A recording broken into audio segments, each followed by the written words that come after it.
예전에 중국은 대만을 그 자유중국이라고 하고 중국을 중화인민공화국 이른바 중공이라고 이렇게 불렀죠. 어린 분들은 잘 모를 거예요. 남북한이 두 개의 한국인 것처럼 그 시절에 이 중국인과 또 본토에 사는 중국인 사이에는 아주 오래된 단절로 인해서 누적된 불신이, 물론 뭐 지금도 그런 것들이 많이 있지만 지금보다도 더 이 자유 중국과 중공은 얼어붙은 냉전 체제 하에서 서로 원수처럼 지냈습니다. 이것은 이 지구상에 하나의 중국만이 존재한다. 이 시진핑과 그의 무리들의 중화의 주장으로 인해서 더 악화 일로를 걷고 있지만, 한때는 비교할 수 없을 정도로 아주 따스한 봄 기운이 무르익었던 적도 있었습니다. 이런 따스한 일화가 하나 있는데요. 그러니까 1975년에 대만에는 총통이 있었어요. 그게 장제스, 곧 장개석 총통이었습니다. 그가 타계하기 얼마 전에 이 장 총통에게, 총통이라고 부릅니다. 그래서 그 앞으로 소포가 배달되었습니다. 놀라운 것은 그 발신인이 중국 본토의 베이징의 공산주의자 마오쩌둥 이 주석이었습니다. 비사관들이 풀어보니까 진기한 이 보약과 총통의 쾌유를 비는 마오 주석의 친필 서한이 들어있었습니다. 이 사실은 즉각 총통에게 보고되었고, 보고받은 장 총통은 소포를 가져오라고 했습니다. 이제 마오쩌둥의 편지를 핍니다. 그리고 열심히 살펴보더니 장 총통은 비서들에게, 야, 그 소포에 배달된 그 약을 정성껏 다려서 내게 가져와라, 이렇게 명령을 하는 것입니다. 그러니까 비서들이 펄쩍 뛰면서 절대로 이 약은 먹어서 안 됩니다. 혹시 여기에 독이 들었을지도 모르지 않겠습니까? 아주 만류를 하는 것입니다. 어쩌면 만류하는 것이 너무나도 당연한 일이었겠죠. 이 장 총통과 마오 주석은 불구대천의 원수지간이었을 뿐만 아니라 그때만 해도 철저하게 냉전의 원리가 지배하던 시기였기 때문이었습니다. 그때 장 총통이 이렇게 말했다고 합니다. 걱정들 말게. 만약 마오 주석이 나를 살해하기를 원한다면 절대로 이런 옹졸한 방법은 쓰지 않았을 걸세. 나는 그의 편지에 쓰여진 말을 액면 그대로 믿는다네. 그리고 이제 정성껏 다려온 약을 직접 마심으로써 마오쩌둥에 대한 자신의 믿음이 그르지 않음을 증명했다 했습니다. 1949년, 그러니까 한참 전이죠. 1949년 장제스의 이 군이 마오쩌둥의 이 붉은 홍군, 아주 그러나 적었던 그 무리에 의해서, 아주 적은 숫자의 공산군에 의해서 정말로 패하고 쫓겨나서 아주 치욕적으로 본토에서 철수하는 그 치욕을 겪고 말았습니다. 이렇게 본토 철수를 단행할 때에 장 총통이 중국의 역사 5,000년에 걸친 이 찬란한 유물들을 모두 대만으로 옮길 것을 명령했습니다. 그런데 이 정보가 그만 이 마오쩌둥의 그 참모들에게 새어나간 것입니다. 유물을 실은 이 군함을 폭격해야 한다. 이 참모들이 마오쩌둥에게 건의하자, 그때 마오쩌둥은 이렇게 말했다고 합니다. 만약 우리가 유물을 되찾기 위해 폭격을 가한다면 유물까지도 잃어버리고 만다. 그러나 그냥 내버려 둔다면 누구보다도 중국의 역사를 사랑하는 이 장제스 총통이 한 점의 유물도 유출됨 없이 중국의 역사를 완전하게 지킬 것을 나는 믿는다. 그래서 마오쩌둥은 폭격하지 않을 것을 명령하고, 그것은 물론이요, 오히려 피할 수 있게 안전하게 피하도록 시간까지 보장해 주었다고 합니다. 마오쩌둥의 이 장제스에 대한 믿음이 헛되지 않았음은 이제 장 총통이 그 후에 타이페이의 세계적인 박물관으로 손꼽히는 그 유명한 고궁박물관을 건립하여서 이제 본토에서 반출된 유물들을 완벽하게 전시 보관함으로 입증하게 되었습니다. 이 장제스 총통과 마오쩌둥 주석은 서로 다른 입장과 이대에 오르기로 인해 생명을 걸고 정말 피 튀기는 싸우는 그런 원수지간의 관계였지만, 이렇듯 마음속에는 상대에 대한 신뢰심을 품고 있었습니다. 만약 그들에게 상대에 대한 불신만을 마음에 품고 있었다면 방금 말씀드린 이 두 경우에 그들의 처신은 전혀 달랐을 것이고, 또 그것은 많은 사람들에게 악영향을 끼치는 결과를 초래했을 것입니다. 이런 이 상생의 모습이 어떻게 보면 그리운 것 같습니다. 자, 여러분, 우리 마음속에 무엇을 품고 있는가? 우리 마음속에 들어있는 것이 무엇인가는 이처럼 중요합니다. 그로 인해서 그 개인은 물론이고 그가 속해 있는 집단, 또 그의 나라, 그의 모든 행불행에 좌우될 수 있음은, 그것은 우리의 생사가 걸린 아주 중요한 문제가 될 수 있다는 것을 우리는 명심해야 할 것입니다. 이와 동시에 사람이 어디에 거하고 있는가 하는 것 역시 대단히 중요합니다. 우리나라는 교통사고율이 세계 1위죠. 좀 바뀌었나 싶어서 인터넷을 찾아보니까 역시도 교통사고는 우리나라가 단연 1위더라고요. 많은 운전자들이 난폭 운전을 일삼습니다. 특히 이제 고속도로 같은 데 달리다 보면 대형 화물차 같은 경우는 항상 우리가 조심해야 하는 편입니다.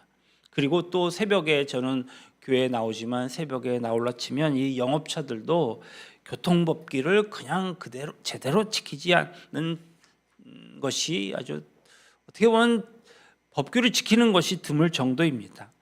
그러나 우리나라에서 난폭 운전을 하던 사람도 예를 들면 뭐 독일이나 일본 같은 데 가면 철저하게 그 안전 운전을 할 수밖에 없다는 것입니다. 그곳에서는 모든 사람들이 한결같이 교통법규를 지키는 까닭입니다. 그런데 독일에서 밤낮으로 이렇게 준법 운전을 하면서 살던 한국인들도 일단 한국에 들어오기만 하면 언제 내가 그랬냐는 듯이 조만간에 다시 난폭 운전자가 되는 경우는 뭔지 모르겠습니다. 이처럼 사람이 어디에 거하는가는 더없이 중요합니다. 그에 따라서 삶, 또 양태, 가치, 질과 결과가 달라집니다. 주님께서는 2000년 전에 인간의 몸을 입으시고 이 땅에 태어나셨습니다. 그것도 지저분한 짐승의 외양간에서 보잘것없이 태어나셨습니다. 그분도 우리처럼 하루에 3끼를 식사하고 밤이 되면 주무셔야만 했습니다. 기쁠 때나 슬플 때나 눈물을 흘리셨고, 불의한 자를 보고는 꾸짖기도 하시고 화를 내셨습니다. 예루살렘의 성전을 더럽히는 장사꾼을 보셨을 때에 채찍을 휘두르시며 그들의 판매대와 의자를 둘러 엎으시기까지 하셨습니다. 우리와 별로 다를 바가 없는 모습이었습니다. 그런데 그분이 어찌 구원자요 그리스도시요 성자 하나님이실 수가 있습니까? 이 질문의 해답은 오늘 본문을 통하여 우리는 잘 알 수 있는데, 본문보다도 조금 앞장입니다. 요한복음 14장 10절 말씀을 통해서 제시해 주고 있습니다. 내가 아버지 안에 거하고 아버지는 내 안에 계시는 것을 네가 믿지 아니하느냐? 내가 너희에게 이르는 말은 스스로 하는 것이 아니라 아버지께서 내 안에 계셔서 그 일을 하시는 것이라. 다시 한번 얘기하면, 내가 아버지 안에 거하고 또 아버지께서 내 안에 계셔서, 그러니까 인간의 몸을 입고 태어나신 주님께서 그리스도가 되실 수 있었던 이유는 오늘 2가지였습니다. 첫 번째는 뭡니까? 그분은 하나님 아버지 안에 거하고 계셨고, 둘째, 그분은 마음속에 아버지를 품고 계셨습니다. 그래서 주님은 하나님과 동일한 분 성자 하나님이실 수가 있었습니다. 만약 그분이 하나님 아버지 안에 거하시지 않았거나 그의 마음속에 하나님 아버지를 품고 계시지 않았다면, 어느 쪽이라도 결여되어 있었다면 주님이 아무리 처녀의 몸에서 태어나고 수많은 기적을 행하였다 한들 신통한 기인이 될 수 있을지는 모르지만 우리를 죄에서 구원하시는 구원자가 될 수는 없었을 것입니다. 자, 그러면 예수 그리스도께서 아버지 안에 거하시고 또 하나님 아버지를 마음속에 품고 계신 분이었다면 바로 그 예수 그리스도를 믿는 저와 여러분, 그리스도인이란 어떤 자들이어야 하겠습니까? 오늘 주님께서는 본문을 통해서 이렇게 말씀하십니다. 18절로 20절 말씀입니다. 내가 너희를 고아와 같이 버려두지 아니하고 너희에게로 오리라. 조금 있으면 세상은 다시 나를 보지 못할 것이로되 너희는 나를 보리니 이는 내가 살아있고 너희도 살아있겠음이라. 그 날에는 내가 아버지 안에 너희가 내 안에 내가 너희 안에 있는 것을 너희가 알리라. 이제 몇 시간 후면 주님께서 십자가에 못 박혀 죽으셔야만 합니다. 이 시간은 실로 비장한 순간, 마지막 순간입니다. 바로 그 순간에 주님께서 제자들을 향하여서 그들을 고아처럼 내버려 둠 없이 반드시 부활하실 것을 약속하시면서 그날에는 너희가 내 안에, 내가 너희 안에 있을 것이다, 이렇게 말씀하신 것입니다. 그렇다면 그리스도인이란 어떤 자여야 하는지 실로 자명해졌습니다. 그리스도인이란 그리스도 안에 거하는 자요, 그 마음속에 그리스도를 품고 있는 자를 말합니다. 예수 그리스도의 제자들은 모두 갈릴리 출신의 무식한 사람들이었습니다. 그들은 주님께서 돌아오시기까지 그분이 어떤 분인지 제대로 알지 못했습니다. 주님께서 마지막 유언을 남기고 계시는 이 순간, 이 최후의 순간에조차도 그들은 각자 엉뚱한 야망을 꿈꾸며 한심한 생활을 했던 사람들이었습니다. 그토록 하찮은 그들이 어떻게 세계의 역사를 뒤바꿔 놓는 위대한 사도들이 될 수 있었습니까? 예수 그리스도를 품는 것은 하나님을 품고 있음을 의미합니다. 그때부터 개인의 역사와 그가 속한 사회의 역사가 동시에 변하기 시작합니다. 이렇듯 예수 그리스도 안에 거하며 또 그 마음속에 예수 그리스도를 품고 있는 자가 그리스도인이라는 사실에 대해서는 아무도 이의를 제기할 수 없습니다. 그런데 여기서 한 가지 심각한 문제가 있습니다. 그렇다면 과연 저와 여러분이, 우리가 어떻게 예수 그리스도 안에 거할 수 있는가? 또 예수 그리스도를 우리 마음속에 품을 수 있는가 하는 문제입니다. 예수 그리스도는 거룩하신 성자 하나님 아니십니까? 우리 같은 죄인이 어찌 그 거룩한 하나님 안에 거할 수 있을까요? 예수 그리스도는 진리 그 자체 아니십니까? 우리의 이 좁은 마음 속에 어찌 우주보다 더 큰 진리를 품을 수 있겠습니까? 원한다고 해서 다 될 일은 아닙니다. 그렇다고 노력한다고 해서 될 일도 아니지 않습니까? 그렇다면 어떻게 그 일이 가능할 수 있겠습니까? 오늘 본문의 말씀을 다시 봉독해 보겠습니다. 14장 20절 말씀만 같이 보겠습니다. 시작.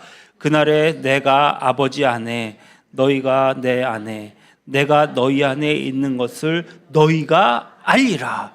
아멘. 주님께서 너희가 내 안에 들어오도록 정말 모든 힘을 다해서 노력하면 너희 안에 내가 들어가겠다, 이렇게 말씀하셨습니까? 그런 말씀이 없으십니다. 그것은 인간으로서는 우리의 노력으로는 도저히 이룰 수 없는 일임을 주님께서는 너무 잘 알고 계셨기 때문입니다. 그래서 주님께서 이렇게 말씀하십니다. 너희가 내 안에 내가 너희 안에 있는 것을 너희가 알리라. 무슨 말입니까? 무슨 뜻입니까? 내가 의식하기도 전에 이미 오래 전부터 주님께서는 나를 품고 계셨으며 내 중심에 좌정하고 계셨다는 뜻이 아닙니까? 믿음이 무엇인지 아십니까? 내가 주님을 알기도 전에 이미, 내가 주님을 외면했던 그때에도 주님께서는 나를 품고 계셨고 내 중심에 벌써 와 계셨다는 사실을 인식하는 것입니다.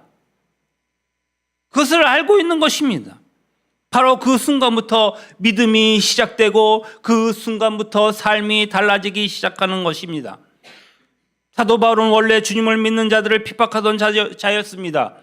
그런데 그가 다메섹 도상에서 예수 그리스도를 만난 뒤에 사람이 바뀌었습니다. 왠지 아십니까?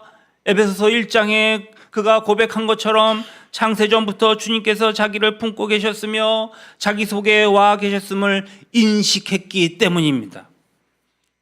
그 주님께 우리의 인생을 맡겼을 때에 주님께서 진리의 길, 생명의 길로 그를 인도하시고 그를 변화시킨 것처럼 어찌 우리의 삶을 변화시키지 않을 수 있겠습니까? 오늘 주님께서 십자가에 못 박혀 돌아가시는 순간 제자들은 주저없이 주님을 배신하고 말았습니다. 그러나 그 처절한 배신의 순간에도 주님께서는 결코 자신들을 버리지 않으셨고 또 그들과 함께 계셨으며 뒤늦게 인식하면서부터 그들은 진리를 위해 그렇게 살게 되었던 것입니다. 그들은 자기의 목숨도 아끼지 않고 정말로 십자가에 혹은 여러 가지 순교의 모습으로 방법으로 순교될 때까지 진정 제자의 모습을 버리지 않은 것입니다. 그 인식의 순간부터 진리이신 주님께서 그들을 온전히 지배하실 수 있었던 까닭이었던 것입니다. 아프리카의 카타르고에서 태어난 어거스틴은 젊은 시절에 허랑방탕했다고 합니다. 방탕한 삶과 심지어 사생아까지 낳고 오랜 세월을 방황의 시간을 보냈습니다. 그러면서 선과 악으로 나누는 이 만이교에 아주 정신이 팔려서 그것을 신봉하였습니다. 어느 날 로마로 건너간 어거스틴에게 어머니이신 모니카가 이 수사학의 거장인 암브로시우스를 그의 설교를 좀 들어보라고 권했습니다. 이 수사학이란 남을 설득하고 정말 조리 있게 논리적으로 말하는 그런 방법을 가르치는 학문입니다. 어떻든 암브로시우스는 당대 수사학의 대가이자 운병가여 진리의 파수꾼인 영적 리더였습니다. 젊은 어거스틴은 밀라노에서 그를 만날 기회가 생겼습니다. 그래서 그의 설교를 듣게 되었습니다. 그 설교를 듣는데 그 설교를 통해서 정말 이해할 수 없었던 정말로 뭡니까? 아주 성경의 아주 깊은 의미들을 그때 비로소 이해할 수 있었습니다. 이같이 믿음은 들음에서 나며 들음은 그리스도의 말씀으로 말미암습니다. 그렇게 그가 교회에 발을 들여놓게 되었습니다. 그런데 문제가 생겼습니다.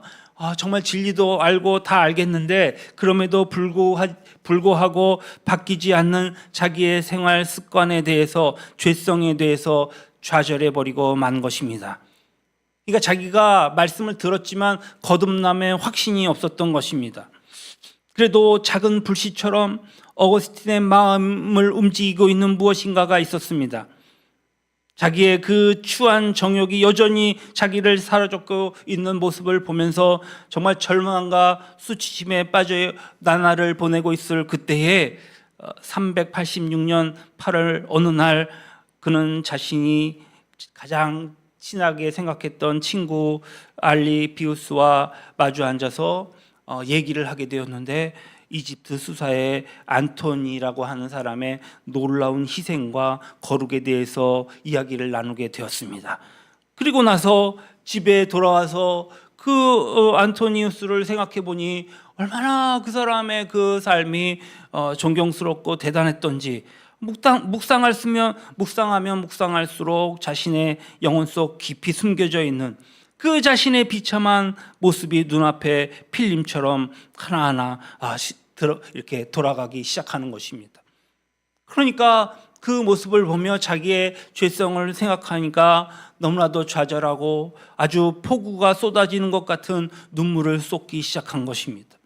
하나님 앞에 너무 괴로워하며 자책하고 있을 때에 갑자기 이웃집에 어떤 어린 아이의 노랫소리가 들립니다. 이 노랫소리를 들어보니까 트렐레게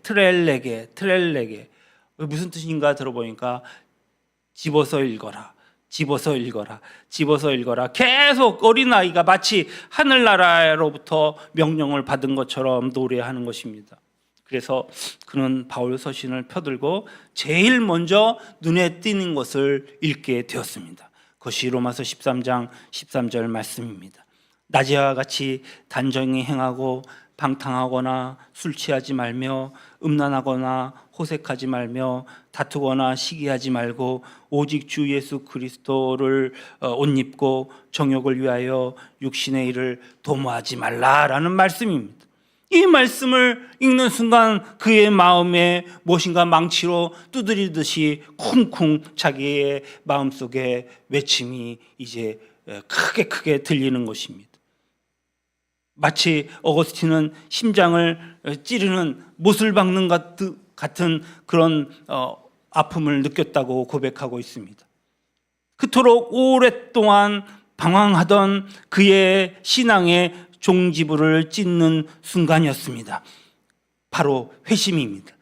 인간을 송두리째 바꾸어 아주 질적인 변화를 일으키는 그러한 것입니다.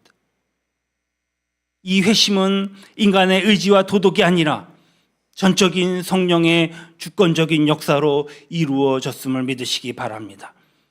자기가 누구인지, 자기 속에 무엇이 들어있는지, 자기가 어디에 거하고 있는지 주님은 이미 어거스틴의 마음속에 찾아오셔서 그로 하여금 주님을 인식하게 하고 주님을 인정하게 하고 주님을 결국엔 영접하도록 이제 준비하신 것입니다. 그리고 그에게 변화를 이제 요구하신 것입니다.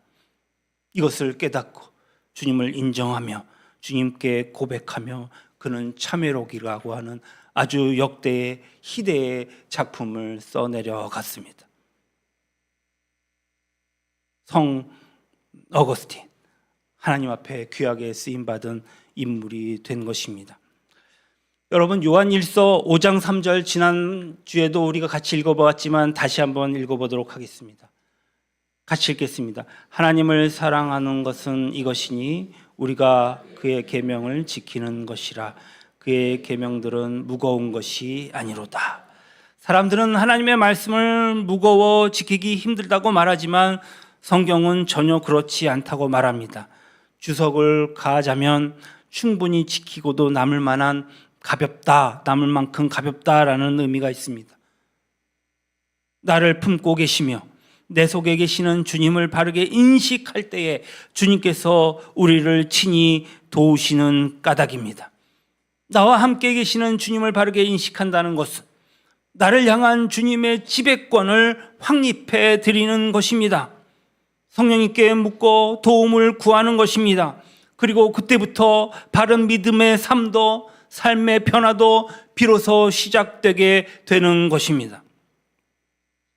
1994년에 만들어진 만화 영화가 하나 있습니다. 월트 디즈니사의 라이온 킹이라고 하는 작품입니다. 작년쯤에 실사판으로 다시 전 세계 팬들의 감동을 시켰는데요. 줄거리를 잠깐 말씀해 보면 평화로운 사자의 왕국에 왕의 동생이 일으킨 쿠데타로 인해서 삽시간에 혼란의 도가니에 빠지고 맙니다. 사자왕은 동생 사자에 의해서 무참하게 살해되었고 왕자였던 어린 사자는 쿠데타를 일으킨 삼촌의 집요한 추격을 피해서 다른 나라로 피신하여서 겨우 목숨만 건진 겁니다. 왕국에 남아있던 많은 동물들은 새로이 등극한 이 고약한 왕 아래에서 질식할 것 같은 죽음의 나날들을 살아갑니다. 그런데 이웃나라로 피신한 왕자는 정말 되찾아야 할 자기의 왕국은 그만 잊어버리고, 아니 자기 자신이 사라지는 사실조차도 망각해버리고 그냥 눌루날라 지내며 살고 있는 것입니다. 자기의 의무가 무엇인지, 자기가 해야 할 일이 무엇인지 알려 하지도 않았습니다. 어느 날 비살된 아버지의 충신이었던 원숭이가 이 왕자 사자를 찾아왔습니다. 자신을 망각하고 있는 왕자를 발견하고서는 아버지를 보러 가자 이렇게 얘기합니다. 내 아버지는 이미 죽었다고 하자 아니라며 분명히 살아있다고 합니다. 놀란 이 왕자 사자가 원숭이를 따라갑니다. 원숭이는 왕자를 호숫가로 인도하여서 호숫가 속을 들여다보게 합니다. 왕자가 물속에 비친 자기의 모습을 봅니다. 저건 내 모습인데? 내 모습이 아니냐고 물어보자, 아니다, 네 모습이지만 네 모습이 아니라 아버지의 모습이 아니냐? 이렇게 원숭이가 말합니다. 내 아버지는 지금 네 속에 살아계셔. 왕자 당신이야말로 왕국을 되찾아야 할 사자 왕의 아들이요, 사자 왕의 용맹스러운 피를 이어받은 이 백수왕 사자임을 일깨워주기 위함이었습니다. 왕자가 자신이 사자란 자기 정체성을 바르게 인식하게 되었을 때에 그때 갑자기 왕의 귀에 죽은 아버지의 음성이 들립니다. 왕자의 귀에. 네가 너 자신을 잊었다는 것은 곧 아버지인 나를 잊었음을 의미한다. 너 자신을 들여다보아라. 지금의 내 모습은 네 모습이 아니야. 너 자신이 누구인지 잊지 말아라. 잊지 말아라. 너 자신이 누구인지 잊지 말아라. 지금 자기가 누구인지 비로소 바르게 인식한 이 왕자 사자는 그 길로 아버지의 왕국으로 되돌아갑니다. 그래서 쿠데타를 일으킨 그 왕을 몰아내고 왕국의 평화를 되찾는 것입니다. 자기가 누구인지, 자기 속에 무엇이 들어있는지, 자기가 어디에 거하고 있는지를 인식하는 것이 얼마나 중요한지를 오늘 우리들에게 일깨워주는 소중한 영화인 듯 싶습니다. 오늘은 사순절 네 번째 주일로 예배를 드립니다. 이 절기는 주님을 찾으러 다니는 절기가 아닙니다. 주님과 우리 자신을 바르게 인식하는 절기입니다. 주님은 어떤 분이신지, 우리는 어떤 존재인지, 주님께서는 우리의 심중에 자리 잡고 계시는 분이시요, 우리는 이미 이 땅에 오신 예수 그리스도에게 안긴 존재인 것입니다. 바꾸어 말하면 우리는 예수 그리스도 안에 거하고 있는 존재인 것입니다. 이것을 바르게 인식할 때 우리는 예수 그리스도에게 온전히 사로잡힐 수 있습니다. 그 결과 바른 믿음의 삶이 수반될 것이고, 아울러 우리의 1년 12달은 매일매일이 주님과 함께하는 날이 될 것입니다. 그렇게 될 때에 우리는 참으로 주님이 내 안에, 내가 주 안에 거하는 아름다운 역사를 보며 체험하며 감사하게 될 줄로 믿습니다. 우리의 삶이 그런 삶이 되시기를 주님의 이름으로 축원합니다. 아멘. 기도하시겠습니다. 주님, 내가 주님을 알기도 전에, 내가 주님을 외면하고 주님을 짓밟았던 그 순간에도 주님께서 너를 품고 계심을 새로이 인식시켜 주시니 감사합니다. 내가 어둠과 혼돈의 늪 속에 진리의 등불을 켜두시고 인내하시며 나를 기다리신 분이심을 알게 하시니 감사합니다. 오늘 주님께서 내 마음속에 계심을 알았사오니 이제부터 확실하게 주님을 품는 자가 되게 도와주십시오. 길이요 진리요 생명이신 예수 그리스도 안에 거하는 자, 주님을 품는 자 되게 하여 주셔서 나의 생각과 삶이 새로워지게 하여 주십시오. 어떤 경우에도 내가 누구인지 잊지 않으므로 나의 삶이 주님의 빛과 사랑과 생명을 이 세상에 비추는 거울이 되게 해 주십시오. 이후로 우리가 주님 안에 매일매일 거하게 도와주십시오. 예수님의 이름으로 기도합니다.